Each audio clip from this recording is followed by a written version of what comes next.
वंदे मातरम। आप देख रहे हैं नेटवर्क 10। आपके साथ मैं हूं शिवानी मिश्रा। बहुत स्वागत है आप सभी का उत्तराखंड के इस खास बुलेटिन में। खबरों की ओर रुख करेंगे। कांग्रेस के वरिष्ठ नेता जोत सिंह बिष्ट ने अपने पद से इस्तीफा दे दिया है और इस्तीफा देने की वजह उन्होंने कांग्रेस की अंतरकलह और गुटबाजी को बताया है। उन्होंने कहा कि कांग्रेस में इस समय अंतरकलह बहुत ज्यादा चल रही है और साथ ही कर्मठ कार्यकर्ताओं का सम्मान नहीं हो रहा है और इसी के चलते मैं अपनी प्राथमिक सदस्यता और अपने पद से इस्तीफा दे रहा हूं। वहीं कांग्रेस के मीडिया प्रभारी राजीव महर्षि ने कहा कि अभी हम चुनाव हारे हैं और इस वक्त सभी को संयम रखने की जरूरत है। उन्होंने हाल ही में विधानसभा चुनाव का टिकट भी दिया गया था और हमारी पार्टी ने उन्हें हमेशा बहुत वरिष्ठ माना है और सम्मान भी उन्हें दिया है।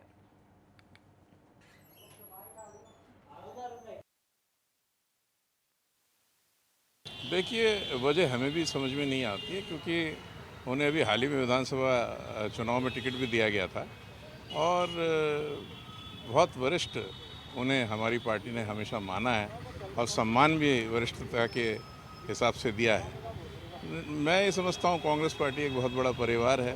कहीं ना कहीं लोगों को कुछ ना कुछ लोगों को गिले शिकवे रहते हैं, लेकिन ये मैं नहीं समझता कि उस पर जो है पार्टी का साथ छोड़ना ऐसे समय में ठीक है। पार्टी आज संघर्ष कर रही है, पार्टी आज दोबारा जो है चरम पर आना चाहती है, तो ऐसे समय पर पार्टी का साथ देना चाहिए वरिष्ठ लोगों को, ना कि मैं समझता हूँ कि इस प्रकार से इस्तीफा देकर पार्टी का साथ छोड़ना चाहिए। और वहीं हिमालय पिछले कुछ सालों से वनाग्नि के चलते धधक रहा है। इस फायर सीजन में भी जंगल की आग से हिमालय को इकोसिस्टम प्रभावित हो रहा है और धुएं से वातावरण में ब्लैक कार्बन का असर ग्लेशियरों तक पहुंच रहा है। हिमालयी राज्यों में वनाग्नि का सर्वाधिक कहर उत्तराखंड पर बरस रहा है। जंगलों की आग की वजह से प्रदेश में जहां तापमान सामान्य से 2 से लेकर 4 डिग्री तक बढ़ गया है।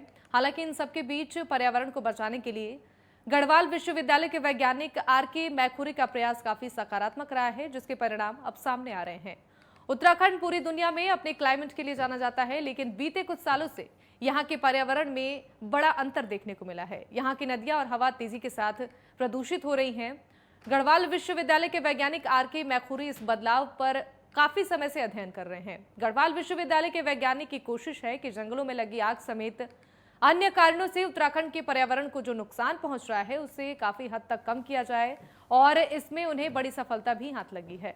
गढ़वाल विश्वविद्यालय के वरिष्ठ वैज्ञानिक आर.के. मैखुरी ने अपनी टीम के साथ प्रदेश के 6 जिलों में बंजर भूमि के ऊपर बड़े स्तर पर पौधारोपण किया है और आर.के. मैखुरी ने यह भी बताया है कि उन्होंने शॉर्ट और लॉन्ग टर्म पर उन पौधों की मॉनिटरिंग की है। इसके साथ ही ये भी अध्ययन किया गया है कि वहां पर कौन सी प्रजातियां उग सकती हैं। इस तरह के मॉडल को 6 जिलों में डेवलप किया गया है। आर.के. मैखुरी ने बताया कि इस तरह उन्होंने 50-50 हेक्टेयर भूमि पर agro forest model, eco restoration model, agro horticulture model और एग्रो फ्यूचरल मॉडल का डेवलपमेंट किया है। उनका ये शोध विश्व स्तरीय स्थानों से प्रकाशित किया गया है। आर.के. मैखुरी ने बताया कि हमें बड़े स्तर पर इस तरह के मॉडल पर काम करना होगा, तभी क्लाइमेट चेंज के प्रभावों को कम किया जा सकता है।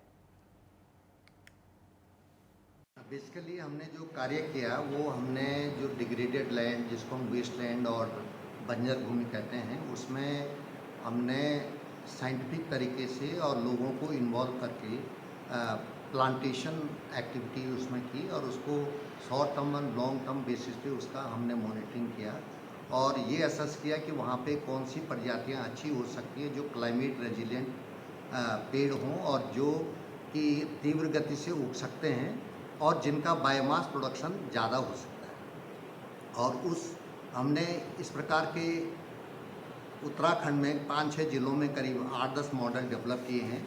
एक तो हमारा जो भीरी बांसवाड़ा वाला मॉडल है, दूसरा नंदा देवी बाइस्टो रिजर्व में हमने लाता रैनी में 3 मॉडल डेवलप किए।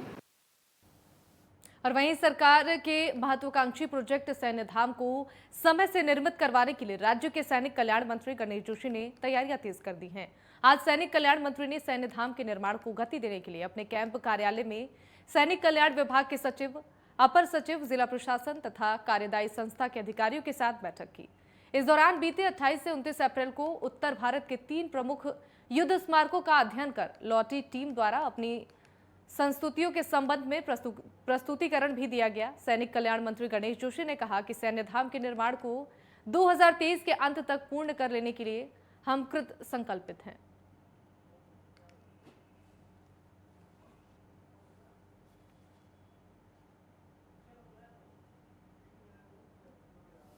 सैन्य धाम हमारी सरकार की प्राथमिकता है।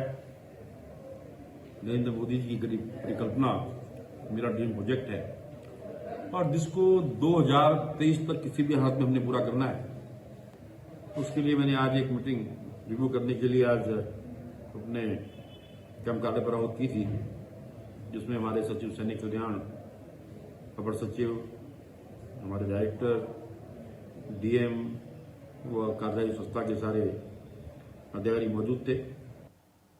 और वहीं पौड़ी के जिलाधिकारी डॉक्टर विजय कुमार जोगदंडे की अध्यक्षता में कलेक्ट्रेट सभागार में सड़क सुरक्षा समिति की बैठक हुई और इस दौरान कई बिंदुओं पर चर्चा की गई। जिलाधिकारी ने परिवहन विभाग, पुलिस विभाग, यातायात पुलिस, लोक निर्माण विभाग, इसके अलावा राष्ट्रीय राजमार्ग प्राधिकरण, चिकित्सा विभाग आदि के अधिकारियों को सड़क दुर्घटनाओं की रोकथाम करने और साथ ही सड़क सुविधा कार्यों के संबंध में आवश्यक दिशा निर्देश दिए। और वहीं बैठक में कई अधिकारी कामों की पूरी जानकारी नहीं दे पाए और जिस पर जिलाधिकारी नाराज भी नजर आए और उन्होंने अधिकारियों को फटकार लगाई। उन्होंने अधिकारियों को निर्देशित किया है कि वो बैठकों में आधी अधूरी जानकारी लेकर ना आए, वरना उनके खिलाफ कार्रवाई की जाएगी।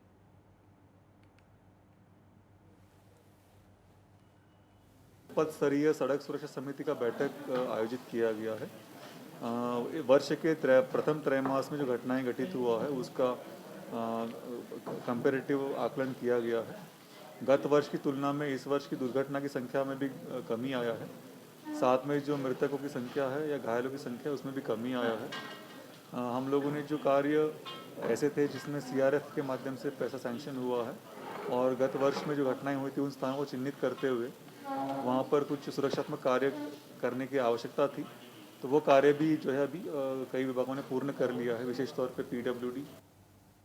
और वहीं चंपावत उपचुनाव को लेकर भारतीय जनता की ओर से लगभग सभी तैयारियां पूरी हो गई हैं और वहीं कांग्रेस ने भी अपना अधिकृत प्रत्याशी निर्मला गहतोड़ी को बना दिया है। जानकारी दे दी कि चंपावत से मुख्यमंत्री पुष्कर सिंह धामी चुनावी मैदान में हैं और वहीं विपक्ष में बैठी कांग्रेस पार्टी से निर्मला गहतोड़ी चुनाव लड़ रही हैं। भारतीय जनता पार्टी के प्रवक्ता विनोद सोयाल ने कहा कि भारतीय जनता पार्टी एक बार फिर से चंपावत उपचुनाव में ऐतिहासिक जीत हासिल करेगी।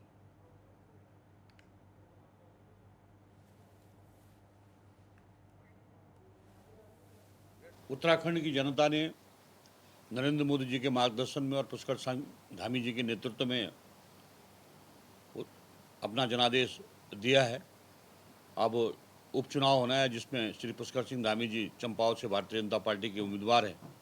निश्चित रूप से उत्तराखंड की जनता की उनसे जो आशाएं और अपेक्षाएं और चंपावत की जनता को एक सुनहरा अवसर मिला है कि उन्हें एक मुख्यमंत्री, विधायक के साथ एक मुख्यमंत्री है उसका चुनाव करने का अवसर मिला है और जो वहाँ पर पार्टी के जो वातावरण और जिस तरह का उत्साह दिखाई दे रहा है, तो हम कह सकते हैं कि भारतीय जनता पार्टी वहाँ पर प्रचंड बहुमत से जीतने वाली है।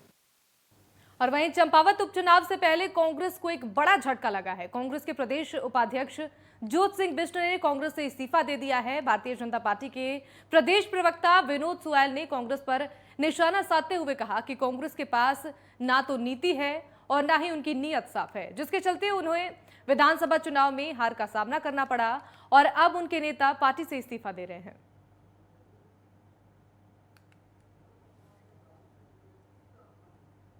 देखिए, कांग्रेस के पास न नेतृत्व है, न नीति है, न उनकी नीयत ही साफ है। उनकी अब दुर्गति का वक्त आ चुका है और जनता ने उन्हें नकार दिया है और उसी के प्रत्यक्ष में उत्तराखंड की जनता ने जो अभी जनादेश भारतीय जनता पार्टी को दिया है, तो उनमें जो वरिष्ठ नेता हैं वो इसी तरह से धीरे धीरे कांग्रेस को सब छोड़ते चले जा रहे हैं और अब कांग्रेस मुझे लगता है कि उत्तराखंड से मुक्त होने वाली है। और वहीं मुख्यमंत्री पुष्कर सिंह धामी के उपचुनाव को लेकर अब कांग्रेस ने मुख्यमंत्री के सामने प्रत्याशी के तौर पर निर्मला गहतोड़ी को अपना प्रत्याशी घोषित कर दिया है और वहीं प्रत्याशी घोषित होने के बाद नेता प्रतिपक्ष यशपाल आर्य ने उन्हें बधाई देते हुए कहा कि कुछ नेताओं के साथ बातचीत की गई, जिसके बाद उनका नाम फाइनल किया गया है।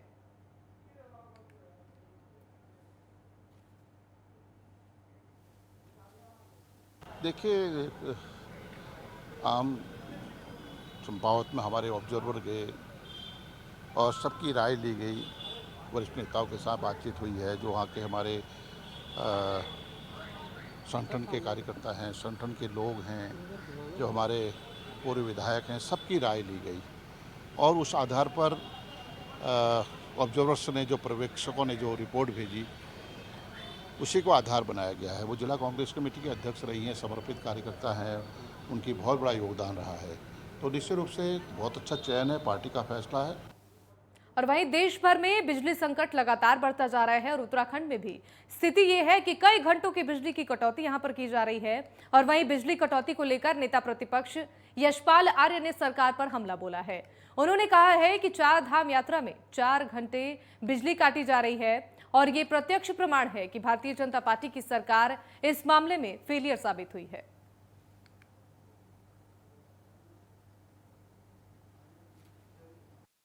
हम लगातार कह रहे हैं, यशपाल आर्य लगातार कह रहा है कि बिजली की बढ़ोतरी और बिजली की कटौती अघोषित बिजली कटौती है। 4 धाम यात्रा में 8-8 घंटे बिजली कटौती होना इस बात को प्रत्यक्ष प्रमाण है कि भारतीय जनता पार्टी सरकार बिल्कुल फेल्योर है हर क्षेत्र में। मैं ये भी कहता रहा हूँ कि जंगलों की आग से पूरा करोड़ों करोड़ की संपदा नष्ट हो गई है, वनस्पति नष्ट हो गई है, जल स्रोत सब खत्म हो गए हैं, जंगली जानवर गाँव में आ रहे हैं, खतरा मंडरा रहा है। कहीं पर कोई विश्वास में नहीं, कोई कार्य योजना नहीं है, कोई रोड मैप नहीं है, कोई ठोस धरातल पर कोई दिखाई नहीं दे रहा है। बस वायदे हैं, जनता को भरमाने की कोशिश भर हो रही है, लेकिन धरातल पर कुछ दिखाई नहीं दे रहा है। निश्चित रूप से सरकार 1 महीने का जो कार्यकाल है बिल्कुल फेल्योर है। एक सवाल आखिरी है सर। और वक्त यहाँ पर एक छोटे से ब्रेक का है, फौरन लौटेंगे।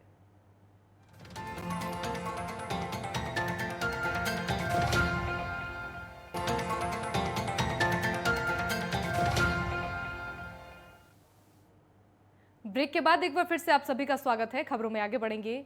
आज हरिद्वार स्थित श्री सुदर्शन आश्रम में 31वें गुरु स्मरण दिवस महोत्सव पर श्रद्धांजलि सभा और संत सम्मेलन का आयोजन किया गया, जिसमें हरिद्वार के सभी साधु संतों ने प्रतिभाग किया। और वहीं कार्यक्रम में मुख्य अतिथि के रूप में उत्तराखंड विधानसभा अध्यक्ष रितु खंडूरी ने पहुंचकर संतों से आशीर्वाद लिया। कार्यक्रम में भारतीय जनता पार्टी के प्रदेश अध्यक्ष मदन कौशिक, हरिद्वार सांसद डॉक्टर रमेश पोखरियाल निशंक और पूर्व मुख्यमंत्री तीरथ सिंह रावत, पूर्व विधायक संजय गुप्ता भी उपस्थित रहे।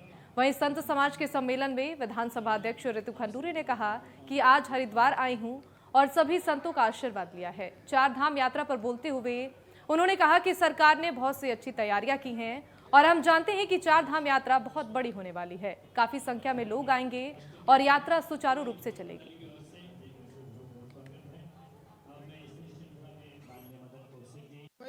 जी, आज मैं हरिद्वार पहुंची थी और मैं आभार व्यक्त करना चाहूँगी स्वामी ललितानंद जी का कि आज मुझे बहुत सारे संतों का आशीर्वाद मिला, उनके चरणों में बैठने का समय मिला, उनसे उनकी बात सुनने का मौका मिला। तो मैं आज बहुत प्रसन्न और खुश हूँ कि मेरा हरिद्वार का जो पहला दौरा एज ए स्पीकर था, उसमें मैं सभी काफ़ी संतों से आज मिली हूँ और उनका आशीर्वाद मैंने प्राप्त किया। 4 धाम यात्रा ने बहुत अच्छी तैयारी की और हम जानते हैं कि इस बार यात्रा काफ़ी बड़ी रहेगी, काफ़ी लोग आएंगे, लेकिन मुझे पूरा विश्वास है कि सुचारू रूप से पूरी यात्रा चलेगी क्योंकि सरकार द्वारा अच्छी व्यवस्थाएं की गई हैं।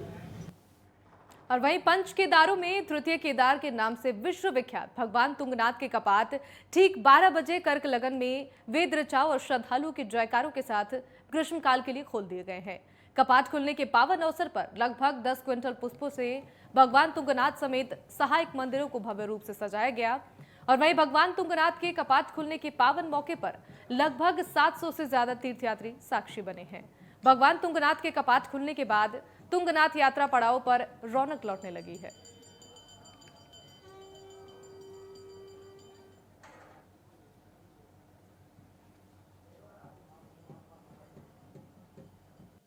आज जो 2022-23 वर्ष यात्रा काल जो है उत्तराखंड जो 4 धाम की यात्रा है, उसमें तृतीय केदार आज जो है यहाँ पे 6/5/2022 को भगवान तुंगनाथ जी के कपाट खोल दिए गए हैं विधि विधान के द्वारा।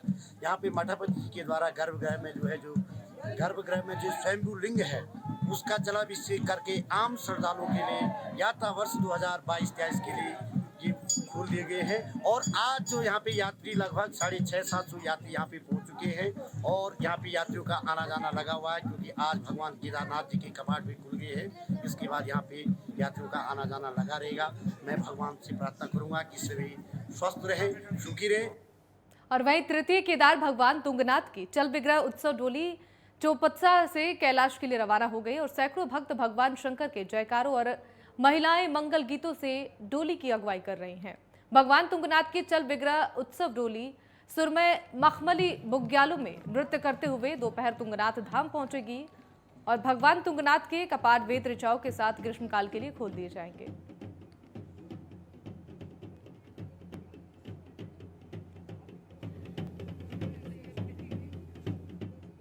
और वहीं उत्तराखंड के पुलिस महानिदेशक अशोक कुमार के निर्देश पर प्रदेश भर में चलाए जा रहे नशा मुक्ति अभियान के तहत उधम सिंह नगर की पुलभट्टा थाना पुलिस को बड़ी कामयाबी हाथ लगी है। पुलभट्टा थाना पुलिस ने 200 ग्राम स्मैक के साथ एक तस्कर को गिरफ्तार कर लिया है। जानकारी दे दे, बरामद स्मैक की कीमत अंतर्राष्ट्रीय बाजार में लगभग 30 लाख रुपए बताई जा रही है। पुलिस पूछताछ में आरोपी युवक ने बताया है कि वो फतेहगंज के रहने वाले कसाई से स्मैक लाकर उधम सिंह नगर जिला और आसपास के जिलों में इनकी सप्लाई करता था। वहीं पुलिस ने एनडीपीएस एक्ट के तहत मामला दर्ज कर जांच शुरू कर दी है।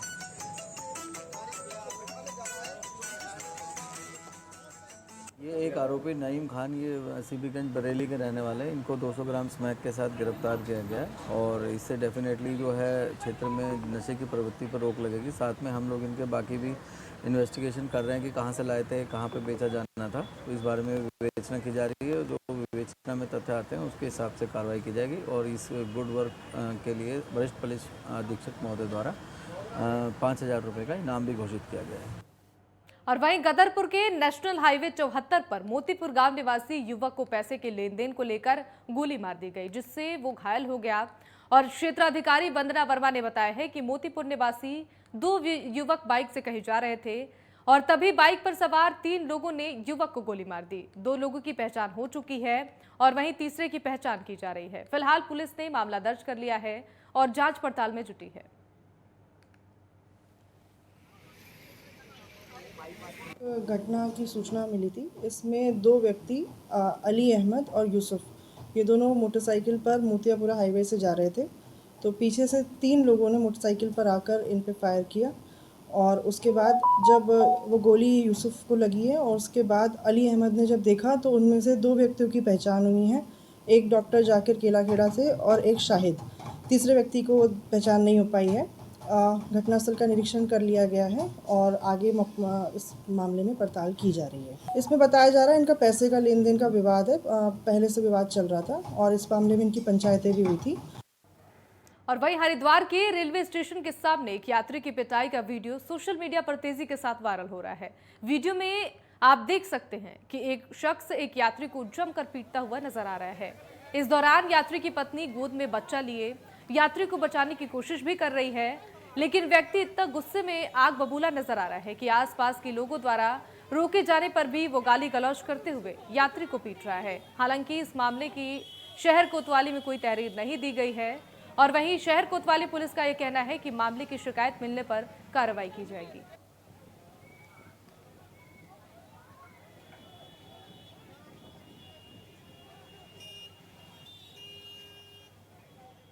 और वहीं पौड़ी वासियों के लिए अच्छी खबर है। जल्द ही श्रीनगर कोटद्वार नेशनल हाईवे भी डबल लेन का होने जा रहा है। श्रीनगर नजीबाबाद नेशनल हाईवे को भी सरकार भारतमाला सड़क योजना में जोड़ रही है और इसके लिए केंद्र से बजट भी अवमुक्त कर दिया गया है और डीपीआर को भी मंजूरी मिल चुकी है और जल्द ही इस रोड के टेंडर की प्रक्रिया भी शुरू हो जाएगी। इसके साथ ही जिले के लिए एक और अच्छी खबर है। केंद्र सरकार ने लोक निर्माण विभाग खंड एनएच को मलेथा टिहरी नेशनल हाईवे की डीपीआर बनाने के लिए कहा है, जिसको लेकर एनएच के कंसल्टेंसी कंपनी को इस हाईवे की डीपीआर बनाने को दे दी गई है और जल्द ही इस सड़क पर भी डबल लेन का काम शुरू कर दिया जाएगा। लोक निर्माण विभाग को सड़क परिवहन मंत्रालय ने श्रीनगर से पेड्यूल तक सड़क को डबल लेन बनाने के आदेश जारी कर दिए हैं और इन दोनों सड़कों के बीच बन जाने से चारधाम यात्रा पर आने वाले सभी तीर्थयात्रियों का समय पहले से ज्यादा बचेगा। इसके साथ ही NH 58 पर वाहनों का दबाव भी कम होगा। लोक निर्माण विभाग के सहायक अभियंता ने बताया कि श्रीनगर से पेड्यूल तक सड़क चौड़ीकरण करने के लिए अनुबंध होते ही इस पर काम शुरू हो जाएगा और साथ ही मलेथा से लेकर बाटा घाट तक केंद्र सरकार ने डीपीआर मांगी है। डीपीआर के लिए अनुबंध कर दिया गया है और वित्तीय स्वीकृतियों के बाद जल्द इस सड़क पर काम शुरू कर दिया जाएगा। नहीं, वर्तमान में इसकी स्वीकृति जो है डीपीआर प्रिपरेशन के लिए प्राप्त हुई है और उसका अनुबंध गठन की कार्रवाई हो गई है। आलमंड्स कंसल्टेंट्स करके हैं जिनका अनुबंध गठित किया गया है और वर्तमान में वो बाटाघाट से लेके मलेथा तक का डीपीआर प्रिपरेशन, सर्वेक्षण और वन भूमि प्रस्ताव गठन की कार्रवाई कर रहे हैं। अपेक्षा की जाती है कि 1 वर्ष के अंतर्गत इसकी डीपीआर हमें मिल जाएगी और उसके बाद कार्य की स्वीकृति हेतु उस डीपीआर को मंत्रालय को भारत सरकार भेजा जाएगा ताकि कार्य की स्वीकृति भी प्राप्त हो सके। और वही उत्तरकाशी के विकास खंड चिन्यालीसौड़ के नैरी गांव में एक नवविवाहिता की संदिग्ध परिस्थितियों में मौत हो गई। नवविवाहिता 6 महीने पहले गर्भवती थी। मायके पक्ष ने दहेज हत्या के आरोप में शिकायत दर्ज कराई है। पुलिस का यह कहना है कि मामले की जांच की जा रही है और जांच के बाद अग्रिम कार्रवाई की जाएगी। मामले की निष्पक्ष जांच के लिए नवविवाहिता के परिजन डीएम और सीओ से मिलने पहुंचे। जो इसमें विवाहिता है, नवविवाहिता, उनकी मृत्यु का मामला प्रकाश में आया है और संदिग्ध परिस्थिति में मृत्यु हुई, आत्महत्या प्रतीत हो रहा है और उसी के परिप्रेक्ष्य में 304 का मुकदमा पंजीकृत कर लिया गया और डॉक्टर के पैनल द्वारा जो पोस्टमार्टम कराया जा रहा है। और वहीं चंपावत में उपचुनाव को लेकर तैयारियां तेज हो गई हैं। मतदाता जागरूक कार्यक्रम के तहत स्वीप कार्यक्रम को लेकर साइकिल रैली का आयोजन किया गया, जिसमें 50 से ज्यादा लोगों ने प्रतिभाग कर मुख्यालय के विभिन्न स्थानों पर जाकर लोगों को आने वाले उपचुनाव में 100% मतदान के प्रति जागरूक करने की अपील की है। और वहीं आने वाले 31 मई को चंपावत विधानसभा में उपचुनाव होना है, जिसके लिए मुख्यमंत्री पुष्कर सिंह धामी चुनावी मैदान में हैं। गुरुवार को मुख्यालय टीआरसी से कार्यक्रम का जिलाधिकारी ने शुभारंभ किया है। स्वीप कार्यक्रम के नोडल अधिकारी ने बताया कि 31 मई को होने वाले उपचुनाव को लेकर 100% मतदान करने के लिए स्वीप के तहत विभिन्न स्थानों पर लोगों को कार्यक्रमों के माध्यम से जागरूक किया जाएगा। आगामी 31 मई को होने वाले इस विधानसभा के उपनिर्वाचन में 100% मतदान हेतु आम मतदाताओं को जागरूक करने के उद्देश्य से आज एक माउंटेन ट्रेल बाइक रैली का आयोजन किया गया, जिसका उद्घाटन सम्मानित जिलाधिकारी महोदय के द्वारा किया गया। इस रैली के माध्यम से लोगों को आगामी चुनाव में 100% मतदान करें, जिसके साथ साथ पूरी विधानसभा के जितने भी हमारे 151 बूथ हैं, उन बूथों में ELC के माध्यम से, चुनाव पाठशालाओं के माध्यम से, VAF के माध्यम से हम विभिन्न कार्यक्रम संचालित कर रहे हैं। और चलिए इन खबरों के साथ इस बुलेटिन में फिलहाल के लिए इतना ही। आप देखते रहे नेटवर्क 10। जय हिंद।